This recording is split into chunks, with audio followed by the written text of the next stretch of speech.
എനിക്ക് മാധ്യമങ്ങളോട് ചില ചോദ്യങ്ങൾ ചോദിക്കാനുണ്ട്, കൂടാതെ ചില വെല്ലുവിളികളും എനിക്ക് നടത്താനുണ്ട് ഒരു പരസ്യ സംവാദത്തിന് തന്നെ. അതിനൊന്നും അവർ തയ്യാറാവില്ല എന്നുള്ളത് എനിക്കറിയാം. പക്ഷേ എങ്കിൽ പോലും ഈ ഒരു വാർത്ത എൻ്റെ പ്രിയപ്പെട്ട പ്രേക്ഷകരൊന്ന് കാണണം. ഈ ഒരു വാർത്ത നിങ്ങൾ കണ്ടല്ലോ.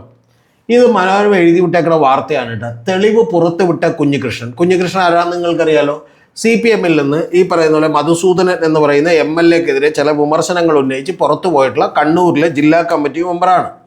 അദ്ദേഹം നേരത്തെ ഏരിയ സെക്രട്ടറി ആയിരുന്നു. ഇതെല്ലാം വാസ്തവമായിട്ടുള്ള ഒരു കാര്യമാണ്. അതിൽ പറഞ്ഞേക്കണ ഏറ്റവും പ്രധാനപ്പെട്ട കാര്യം, ഇവർ റെഡ് ലൈൻ ഇട്ട് കൊടുത്തേക്കണം 5 ലക്ഷം രൂപ മാറ്റിയത് ഏരിയ സെക്രട്ടറിയുടെ സ്വകാര്യ അക്കൗണ്ടിലേക്ക്. അതായത് CPM-ന്റെ ഏരിയ സെക്രട്ടറി ഈ ധൻരാജ് എന്ന് പറയുന്ന രക്തസാക്ഷി ഫണ്ടിൽ നിന്ന് പിരിച്ചെടുത്ത തുകയിൽ നിന്ന് 5 ലക്ഷം രൂപ അങ്ങോട്ട് മാറ്റിയെന്നാണ്. അദ്ദേഹത്തിന് 2 ആരോപണങ്ങളുണ്ട്. ഒന്ന്, ധൻരാജ് ഫണ്ടിൽ കൃത്രിമത്വം രക്തസാക്ഷി ഫണ്ടിൽ തിരിമറി നടത്തി എന്നുള്ളതാണ്. രണ്ടാമത്തത്, അദ്ദേഹം പറയുന്നത് ഏരിയ കമ്മിറ്റിയുടെ ഓഫീസ് കെട്ടിടം പണിയുന്നതിനുമായിട്ടുള്ള ഫണ്ടിൽ നിന്നും 5 ലക്ഷം രൂപയുടെ തിരിമറി നടത്തിയെന്നാണ്. ഞാനിതിനെ ഗണ്ഡിക്കുന്നില്ല. ഇതങ്ങനെ ഒരു തെളിവ് പുറത്തുവിട്ടെങ്കിൽ CPM അതിന് മറുപടി പറയട്ടെ. അതിനെനിക്ക് യാതൊരു കുഴപ്പവുമില്ല. ഇതിനു മുൻപ് നമ്മുടെ മാധ്യമങ്ങളൊക്കെ കൂടി വാർത്തയാക്കിയത് ഒരു ഓട്ടോറിക്ഷയ്ക്ക് വന്നിറങ്ങിയ ഓമനക്കുട്ടൻ എന്നാണ് അയാളുടെ പേര്. ചേർത്തലയിൽ ഓട്ടോറിക്ഷയ്ക്ക് കോവിഡ് കാലത്ത് വന്നിറങ്ങിയ ഒരാൾ ഓട്ടോറിക്ഷയുടെ കാശ് കൊടുക്കുന്നതിന് വേണ്ടി 10 രൂപയുടെ പിരിവെടുത്തപ്പോൾ ഇതുപോലെ തന്നെ പല വാർത്തകളൊക്കെ വന്നിരുന്നു. ഈ വാർത്തകളെല്ലാം നമ്മൾ ശരിയാണ്, കൃത്യമാണ് എന്ന് തന്നെ വിചാരിക്കുക.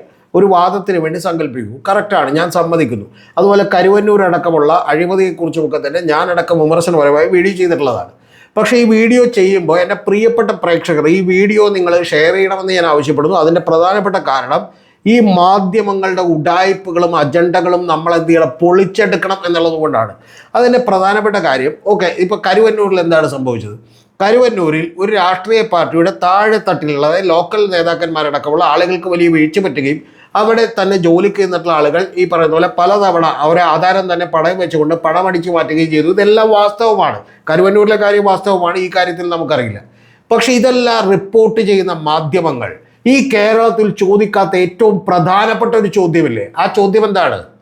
കേരളത്തിൻ്റെ ചരിത്രത്തിൽ നിങ്ങളുടെയും എൻ്റെയും ഒക്കെ ജീവിതത്തിൽ ഒരുപക്ഷെ നമ്മൾ കണ്ടിട്ടുള്ള ഏറ്റവും വലിയ ദുരന്തം എന്താണ് എന്ന് ചോദിച്ചാൽ, ആ ദുരന്തം എന്ന് പറയുന്നത് മുണ്ടക്കൈ ചൂരൽമലയിൽ ഒരു ദിവസം രാത്രി ഉറങ്ങിക്കിടക്കുമ്പോൾ ഈ പറയുന്ന പോലെ എന്ത് ചെയ്യുന്നതാണ്, വലിയ ഉരുൾപൊട്ടൽ ഉണ്ടാവുകയും ഒരു 400ഓളം വീടുകൾ ഒലിച്ചു പോവുകയും 400-ലധികം ആളുകൾ മരണപ്പെടുകയും ചെയ്ത ഈ പറയുന്ന പോലെ നിശിതമായ പ്രകൃതിയുടെ ഒരു വിളയാട്ടമാണ്. അത്ര വലിയ ദുരന്തമാണ്. ആ ദുരന്ത മുഖത്ത് നിന്നും KPCCയും അതുപോലെ കോൺഗ്രസും അതുപോലെ യൂത്ത് കോൺഗ്രസും ഒക്കെ കൂടി ഒരു തീരുമാനമെടുത്തിരുന്നു. ആ തീരുമാനം എന്താണെന്ന് എൻ്റെ പ്രിയപ്പെട്ട ആളുകൾക്കറിയാലോ. ആ തീരുമാനം എന്തായിരുന്നു? കാരണം KPCCയുടെ അന്നത്തെ പ്രസിഡന്റ് K സുധാകരനും അതുപോലെ തന്നെ യൂത്ത് കോൺഗ്രസും ഒക്കെ പറഞ്ഞുകൊണ്ടിരുന്ന ഒരു കാര്യം, അഖിൽ മാരാരെ പോലെ വെളിവില്ലാത്തവരും ഒക്കെ പറഞ്ഞുകൊണ്ടിരുന്ന കാര്യം, ഈ ഫണ്ട് നമ്മൾ ഈ പറഞ്ഞ പോലെ ദുരിതാശ്വാസ നിധിയിലേക്ക്, അതായത് CMDRF എന്ന് പറയുന്ന ചീഫ് മിനിസ്റ്റേഴ്സ് ഡിസ്ട്രസ് റിലീഫ് ഫണ്ടിലേക്ക് ഒരു കാരണവശാലും നമ്മൾ പണം കൊടുക്കരുത് എന്നും, പണം കൊടുത്താൽ അത് കേരളത്തിലെ ഗവൺമെൻറ്റും CPM ഭരിക്കുന്ന ഗവൺമെൻറ്റും ഒക്കെ തന്നെ അത് അടിച്ചു മാറ്റുമെന്നും, അത്തരത്തിലുള്ള ദുരിതാശ്വാസത്തിലുള്ള ആ പണം പോലും അടിച്ചു മാറ്റുന്നവരാണെന്നും, അതുകൊണ്ട് ഞങ്ങൾ ഈ പണം പിരിക്കുമെന്നും പകരം ഞങ്ങൾ സ്വന്തമായി എന്ത് ചെയ്യും, പണിത് കൊടുക്കും ഭൂമി എന്നുമാണ് പറഞ്ഞത്. ഭൂമിയും അതുപോലെ വീടും ഒക്കെ അവർക്ക് പണിത് കൊടുക്കും എന്നാണ് പറഞ്ഞത്. അന്ന് നിങ്ങൾ ഓർക്കുന്നുണ്ടാവും, രമേശ് ചെന്നിത്തല എന്ന് പറയുന്ന കേരളത്തിലൊരു MLA, മുൻ പ്രതിപക്ഷ നേതാവ്, അദ്ദേഹത്തിൻ്റെ കയ്യിൽ 1 മാസത്തെ ശമ്പളം CMDRF-ലേക്ക് കൊടുക്കും എന്ന് പറഞ്ഞ ഒരു തീരുമാനമെടുത്തപ്പോൾ ആ രമേശ് ചെന്നിത്തലക്കെതിരെ നടപടിയെടുക്കുമോ എന്ന് പറയുന്ന സംശയങ്ങളടക്കം ഉണ്ടായിരുന്നു. അങ്ങനെ കൊടുക്കില്ല എന്ന് ഞാൻ ഉറപ്പുവരുത്തിയിട്ടുണ്ട്. രമേശിനെ വിളിച്ച് ഞാൻ സംസാരിച്ചിരുന്നു. രമേശ് കൂടി പാർട്ടി ഫണ്ടിലേക്ക് സംഭാവന ചെയ്യുമെന്നാണ് പറഞ്ഞിരുന്നത്. ഈ സംഭാവന ചെയ്തിട്ടുള്ള, നിങ്ങളൊന്ന് ആലോചിച്ച് നോക്കണം, ഏതെങ്കിലും ഒരു രാഷ്ട്രീയ പാർട്ടിയുടെ ബ്രാഞ്ച് സെക്രട്ടറിയോ ലോക്കൽ കമ്മിറ്റി സെക്രട്ടറിയോ ഏരിയ സെക്രട്ടറിയോ ജില്ലാ കമ്മിറ്റി സെക്രട്ടറിയോ പോലുമല്ല, ഒരു രാഷ്ട്രീയ പാർട്ടിയുടെ കേരളത്തിൻ്റെ ഈ പറഞ്ഞ സംസ്ഥാന ഘടകം ഒന്നടങ്കം തീരുമാനിച്ചുകൊണ്ട് ഒരു പിരിവ് നടത്തുന്നു. ആ പിരിവ് നടത്തിയതിൻ്റെ പണം എത്രയാണ് എന്നുള്ളത് നമുക്കിപ്പോഴും അറിയില്ല. ഒന്ന് ആലോചിച്ച് നോക്ക് നിങ്ങൾ. കേരളത്തിലെ മാധ്യമങ്ങൾക്ക് അതൊരു പ്രശ്നവുമായി മാറുന്നില്ല. നിങ്ങളൊന്ന് ആലോചിച്ച് നോക്കണം. 10 രൂപ 40 രൂപ ഓട്ടോറിക്ഷ കൊടുക്കാൻ കഴിവില്ലാതെ ഈ പറഞ്ഞ പോലെ പാവപ്പെട്ട ഒരു സാധാരണ പ്രവർത്തകൻ CPM-ൻ്റേത് 40 രൂപ ആളുകളിൽ നിന്ന് പിരിവെടുത്തപ്പോൾ ദുരിതാശ്വാസ ക്യാമ്പിൽ നിന്ന് പിരിവെടുക്കുന്നു എന്ന് പറഞ്ഞവരാണ്. ഇവിടെ ഗവൺമെൻറ്റിൻ്റെ ഈ ദുരിതാശ്വാസ ക്യാമ്പിൽ നിന്നുള്ള ഫണ്ട് ഒരു ക്ലർക്കിൽ നിന്ന് അടിച്ചു മാറ്റി ഈ പറയുന്ന പോലെ തട്ടിച്ചപ്പോൾ അയാളുടെ ഈ പറയുന്ന പോലെ അയാൾ ഏത് രാഷ്ട്രീയ പാർട്ടിയുടെ നേതൃത്വത്തിലുള്ള സംഘടനയിലാണ് അംഗമായിട്ടുള്ളത് എന്ന് അന്വേഷിച്ചു പോവുകയും അത് റിപ്പോർട്ട് ചെയ്യുകയും ചെയ്ത മാധ്യമപ്രവർത്തകരാണ്. ഞാൻ സമ്മതിക്കുന്നു, അതെല്ലാം ചെയ്യേണ്ടതാണ്. പക്ഷേ എൻ്റെ പ്രധാനപ്പെട്ട കാര്യം എന്ന് പറയുന്നത്, ഇത് എത്രയൊക്കെ ആയിട്ടും ഈ കോടിക്കണക്കിന് രൂപ, അതായത് യൂത്ത് കോൺഗ്രസ് പറയുന്നത് അവർ 88 ലക്ഷം രൂപ പിരിച്ചെടുത്തു എന്നാണ്. ആ പിരിച്ചെടുത്തതിൻ്റെ കണക്കുകൾ അവർ പുറത്തേക്ക് വിട്ടിട്ടുണ്ട്. പക്ഷെ പ്രധാനപ്പെട്ട ഒരു കാര്യം, ആ പണം കൂടി KPCC ഏൽപ്പിക്കുകയാണ് ചെയ്തിട്ടുള്ളത്. അതായത് കേരള പ്രദേശ് കോൺഗ്രസ് കമ്മിറ്റിയെ ഏൽപ്പിക്കുകയാണ് ചെയ്തിട്ടുള്ളത്. ആ കേരള പ്രദേശ് കോൺഗ്രസ് കമ്മിറ്റി ഏൽപ്പിച്ചിട്ടുള്ള പണം എത്രയാണ്, നിങ്ങൾ ടോട്ടലി പിരിച്ചെടുത്ത പണം എത്രയാണ് എന്നുള്ളത് പോലും നമ്മുടെ മാധ്യമങ്ങൾ ആവേശത്തോടെ ചോദിക്കാത്തത് എന്തുകൊണ്ടാണ് ഒരു പ്രതിപക്ഷ നേതാവിൻ്റെ അടുത്ത് വളരെ പറയുന്ന പോലെ നിങ്ങൾ എന്ത് ചെയ്യുന്നത്, സോഫ്റ്റ് പെഡലിംഗ് ആയിട്ടുള്ള ചോദ്യങ്ങൾ ചോദിക്കുന്നത് എന്തുകൊണ്ടാണ്? എൻ്റെ സംശയം അതാണ്. ഇപ്പോൾ മനോരമ ഈ വാർത്ത എഴുതുന്നു. നിങ്ങൾ അറിയേണ്ടത് ഇനി പ്രധാനപ്പെട്ട ഒരു കാര്യം കൂടി ഞാൻ നിങ്ങളോട് പറയാം. ശരിയാണ്, ശബരിമലയിൽ സ്വർണ്ണക്കൊള്ള എന്ന് പറയുന്നത് വലിയൊരു വിഷയമാണ്, ഇല്ലെന്നൊന്നും ഞാൻ പറയുന്നില്ല. ശബരിമലയിൽ സ്വർണം കട്ടവൻ ആരായാലും അവൻ ശിക്ഷിക്കപ്പെട്ട് എനിക്കതിൽ യാതൊരു പരാതിയുമില്ല, ഒരു പ്രശ്നവുമില്ല. ഞാൻ ആ ശിക്ഷിക്കപ്പെട്ടവർക്ക് അവിടെ ശിക്ഷിക്കപ്പെട്ട പത്മകുമാറും അതുപോലെ വാസുവും അടക്കമുള്ള ആളുകൾ ഒരു നെഗ്ലിജൻസ് നടത്തിയിട്ടുണ്ടെങ്കിൽ പോലും അവർക്ക് അതിനുള്ള ശിക്ഷ കിട്ടിയെന്ന് വിചാരിക്കുന്ന ഒരാളുകളാണ്. പക്ഷെ പ്രധാനപ്പെട്ട ഒരു കാര്യം നിങ്ങൾ ചിന്തിക്കണ്ടേ, ഈ ശബരിമല സ്വർണ്ണക്കൊള്ളയെക്കാളും ഈ പറയുന്ന TA മധുസൂദനൻ എന്ന് പറയുന്ന ഒരു MLA നടത്തിയ 5 ലക്ഷം രൂപയുടെ രക്തസാക്ഷി ഫണ്ടിലെ തിരിമറിയേക്കാളും അതുപോലെയുള്ള കരുവന്നൂർ ബാങ്കിലെ തിരിമറിയേക്കാളും ഒക്കെ എത്രയോ വലിയ, എത്രയോ സീരിയസ് ആയ ഒരു വിഷയമാണ് കേരളത്തിലെ ഒരു പ്രതിപക്ഷ പാർട്ടി, ആ പ്രതിപക്ഷ പാർട്ടിയുടെ ഒരു മുന്നണി നയിക്കുന്ന കേരളത്തിലെ കോൺഗ്രസ് എന്ന് പറയുന്ന കേരളത്തിൻ്റെ ഒരു ഘടകം തന്നെ ഒരു പണപ്പിരിവ് നടത്തുകയും ആ പണപ്പിരിവിലെ പണമെത്രയാണ് എന്ന് പോലും സാധാരണക്കാരായ ജനങ്ങളോട് പറയാതിരിക്കുകയും, കൂടാതെ അവിടെ ഞങ്ങൾ ഈ പറയുന്ന പോലെ വീട് വെച്ച് കൊടുക്കും എന്ന് പറയുമ്പോൾ പോലും ആ വീട് വെച്ച് കൊടുക്കാതിരിക്കുകയും ചെയ്യുന്നത് വലിയ ഗൗരവമുള്ള കാര്യമല്ലേ? ആ ഗൗരവമുള്ള കാര്യത്തെ നമ്മുടെ മാധ്യമങ്ങൾ ഉയർത്തിക്കാട്ടാത്തത് എന്താണ്? പാവപ്പെട്ട സാധാരണക്കാരായ പൊതുജനങ്ങളുടെ അടുത്ത് നിന്ന് തന്നെയല്ലേ അവർ പിരിച്ചത്. ഗവൺമെൻറ് അത്രയും ഉത്തരവാദിത്തമില്ല, ശരി, സമ്മതിക്കാം. പക്ഷേ നാളെ CPM ആണ്, CPMൻ്റെ സ്റ്റേറ്റ് കമ്മിറ്റിയാണ് ഇത്തരത്തിലുള്ള ഒരു പിരിവ് നടത്തുകയും സംസ്ഥാന സെക്രട്ടറി ഉത്തരം പറയുകയും ചെയ്യേണ്ടി വന്നാൽ ഇതേ നിലപാട് മാധ്യമങ്ങൾ സ്വീകരിക്കുമായിരുന്നു. എൻ്റെ പ്രിയപ്പെട്ട പ്രേക്ഷകർ ഇതിൻ്റെ താഴെ ഒന്ന് കമൻറ്റ് ചെയ്യണം.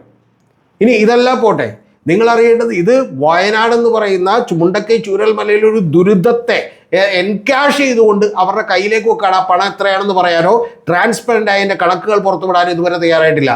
ഇനി ഏറ്റവും ഒടുവിലത്തെ കാര്യം, ഇപ്പോൾ സണ്ണി ജോസഫ് സാറും അതുപോലെ തന്നെ VD സതീശനും ഒക്കെ മത്സരിക്കുന്നുണ്ട്. ഇതിൽ സണ്ണി സാറൊന്നും കുറ്റക്കാരനാണെന്ന് ഞാൻ വിചാരിക്കുന്നില്ല വ്യക്തിപരമായി, അല്ലെങ്കിൽ VD സതീശനുമായി കാശ് എടുത്തിട്ടുണ്ടാകുമെന്ന് ഞാൻ വിചാരിക്കുന്നില്ല. പക്ഷെ പ്രധാനപ്പെട്ട ഒരു കാര്യം എന്താണ്?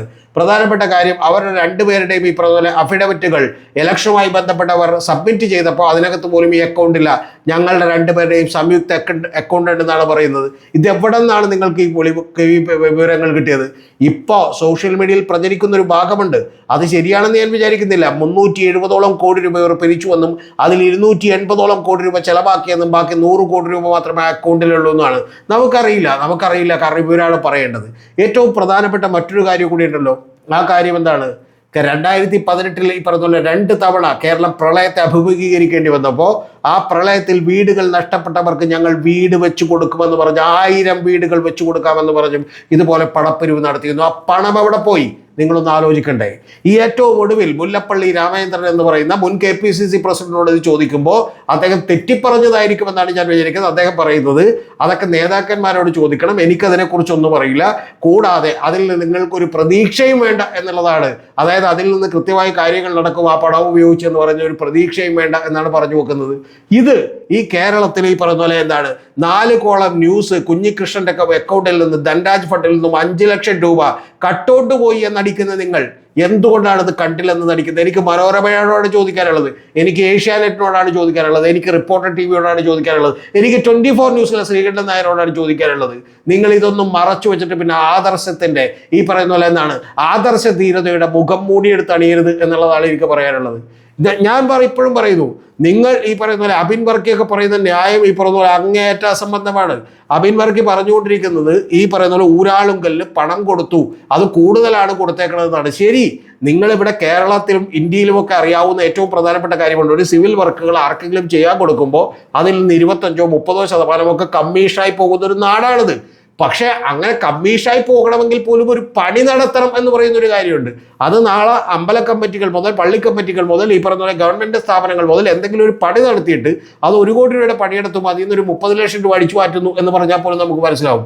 പക്ഷേ ഇത് വയനാടിലെ ദുരന്തബാധിതരായിട്ടുള്ള ആളുകൾക്ക് വേണ്ടി കോടാനുകോടി രൂപ നിങ്ങൾ പിരിച്ചു എന്നാണ് ഞങ്ങൾ മനസ്സിലാക്കുന്നത്. ആ കോടാനുകോടി രൂപ പിരിക്കുകയും അതിന് കണക്കുകൾ പോലും കൃത്യമായി ജനത്തോട് പറയാതിരിക്കുകയും ചെയ്യുന്ന ഒരു രാഷ്ട്രീയ പാർട്ടിയെ ജനങ്ങൾ എങ്ങനെ വിശ്വസിക്കുമെന്നുള്ള ഏറ്റവും മൗലികമായ കൃത്യമായിട്ടുള്ള ചോദ്യമാണ് ഞാൻ ഉയർത്തുന്നത്. രണ്ടാമത്തത്, ഇതൊരു വലിയ വിഷയമായി കൊണ്ടാടാത്ത പകരം ഈ പറയുന്ന പോലെ TA മധുസൂദനെയും ധൻരാജ് ഈ പറയുന്ന പോലെ രക്തസാക്ഷി ഫണ്ടിലും നിങ്ങൾ അഴിമതി നടത്തിയെന്ന് പറഞ്ഞ് വിലപിക്കുന്ന മനോരമയുടെയും ഈ പറഞ്ഞ പോലെ മറ്റു മാധ്യമങ്ങളുടെയും കപടത കൂടി നിങ്ങൾ ഇതിൽ കാണേണ്ടതാണ് എന്നാണ് എനിക്ക് പറയാനുള്ളത്.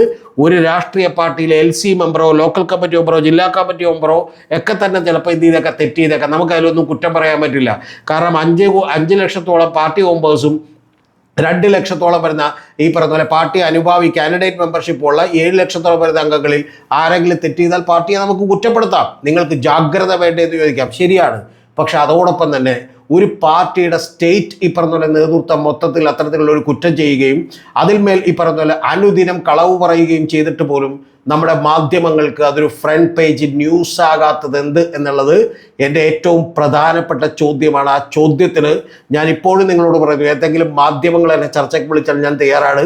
ചർച്ചയിൽ നിങ്ങൾ ഈ പറഞ്ഞ പോലെ കൃത്യമായി ഈ നാട്ടിലെ സാധാരണക്കാരായ ജനങ്ങളോട് പോട്ടെ, അവരുടെ പാർട്ടിയിലെ തന്നെ ഏറ്റവും അനുഭാവികളായിട്ടുള്ള ആളുകളോട്, അവരുടെ പാർട്ടിയിൽ ഒരു പഞ്ചായത്ത് മെമ്പറോട്, സത്യസന്ധരായ നിരവധി ആളുകളുള്ള അത്തരം ആളുകളോടെങ്കിലും ഇവർ മറുപടി പറയാൻ എന്ന് തയ്യാറാകും എന്നുള്ളതാണ് ഏറ്റവും പ്രധാനപ്പെട്ട ചോദ്യം. ഇത് കണ്ടില്ലെന്ന് നടിക്കുന്ന മാധ്യമങ്ങൾ, നിങ്ങൾ ചെയ്യുന്നത് മാധ്യമ പ്രവർത്തനമല്ല. അതുകൊണ്ടാണ് പലപ്പോഴും നിങ്ങളെ ഇഷ്ടമല്ലെങ്കിൽ കൂടി ആളുകൾ മാപ്രകൾ എന്ന് വിളിക്കേണ്ടി വരുന്നത്.